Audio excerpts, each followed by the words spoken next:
Doctor साहब, मेरा आपसे क्वेश्चन था कि इस वक्त जो कुमाद है उसकी शुगर कैन में सबसे ज्यादा तादाद से जो मिकदार है, हम्म, इस वक्त उसकी लॉजिंग हो हो चुकी है। गई है तो जी। अब इस वक्त जब ये कंडीशन है तो लॉजिंग का जो नुकसान है उसको फुलफिल करने के लिए क्या करना चाहिए कि मतलब जिम्मेदार उससे उस जी नुकसान से बच सके। कयूम साहब, ये इस वक्त सबसे ज़रूरी और सबसे इम्पोर्टेंट इस वक्त ये है नुकता या पॉइंट या क्वेश्चन इस वक्त सबसे इम्पोर्टेंट है कि मानसून एक तो प्री मानसून भी हुआ, लेकिन लोग साथ साथ पानी लगाते रहे।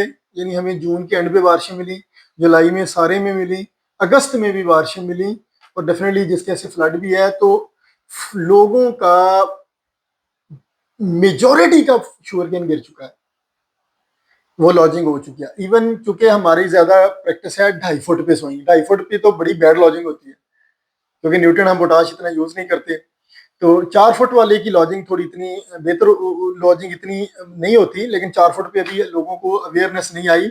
तो अब जो जब कमाद गिरेगा, हवा का गुजर कम होना है, उसकी ग्रोथ को आपने रेगुलेट करना है कि वो चलती रहे, क्योंकि मिलने अभी लेट चलेंगी।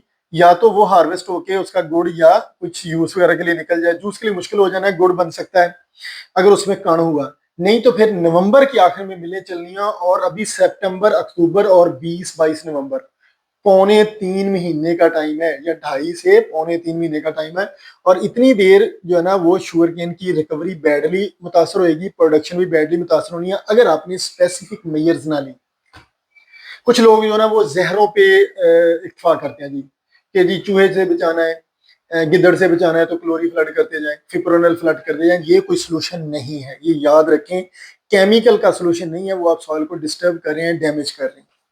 न्यूट्रिशनल सोल्यूशन की तरफ आए। न्यूट्रिशनल में हम ये अक्सर कहते हैं कि पोटाश 5-6 किलो और यूरिया 5-6 किलो हर पानी के साथ। लेकिन असल चीज जो साथ में लगी है वो बायोएक्टिव सल्फर है, 2 pH वाला बायोएक्टिव सल्फर है हमारा, यूनि बायोएक्टिव सल्फर।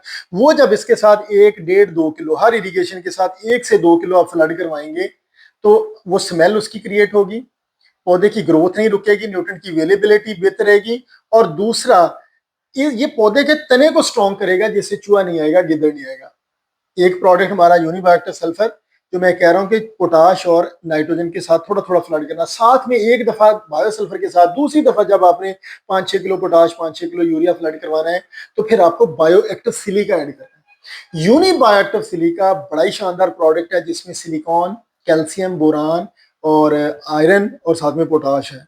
तो वो जो यूनिबायोएक्टिव सिलिका है, ये पौधे के तने को मजबूत करता है। सिलिकॉन और कैल्शियम का रोल है, वो तने को जब उसके मजबूत करेगा या कवर को मजबूत करेगा, शुगर केन की कवरिंग को, तो फिर भी चूहा नहीं पड़ेगा, गीदड़ नहीं पड़ेगा। तो मैं इस वक्त समझ रहा हूँ कि आप थोड़ी सी पोटाश और थोड़ी सी नाइट्रोजन की रेगुलेशन रखें, साथ में बायोएक्टिव सल्फर एक दफा और एक दफा यूनिबायोएक्टिव सिलिका, ये रूटीन रखें, तो मैं 100% अल्हम्दुलिल्लाह कॉन्फिडेंट कि आपकी शुगर केन की ना रिकवरी कम होगी, ना प्रोडक्शन कम होगी, और जो जानवरों से भी ये आपका शुगर केन महफूज रहेगा, और उसकी ग्रोथ भी नहीं रुकेगी। और वेस्ट डिकम्पोजर का वेस्ट डिकम्पोजर भी इसमें आना चाहिए, अगर कर सकते हैं तो उसके बड़े अच्छे रिजल्ट्स हैं।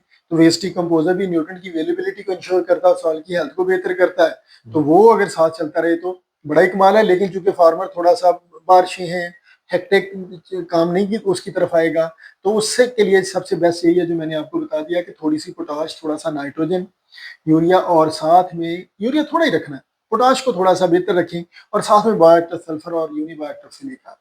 और माइक्रो इंशाल्लाह न्यूट्रिएंट का भी तो। माइक्रो न्यूट्रन शायद इस स्टेज पे इतना ना हो, टिलरिंग स्टेज में ज्यादा रोल प्ले करता है माइक्रो न्यूट्रन शुरू के दिनों में। तो इस वक्त पोटाश, बायोएक्टिव सिलिका और बायोएक्टिव सल्फर, और थोड़ी सी साथ में नाइट्रोजन, ताकि ग्रोथ भी चलती रहे। कुछ लोगों की कमाल की ग्रोथ पहले स्लो थी, तो उसको भी तो मीट करना है अगले 1.5-2 महीनों में, ताकि वो ग्रोथ भी पूरी आ जाए, रिकवरी भी ना मुतासर हो, और जानवरों से भी बचा रहे। Thank you.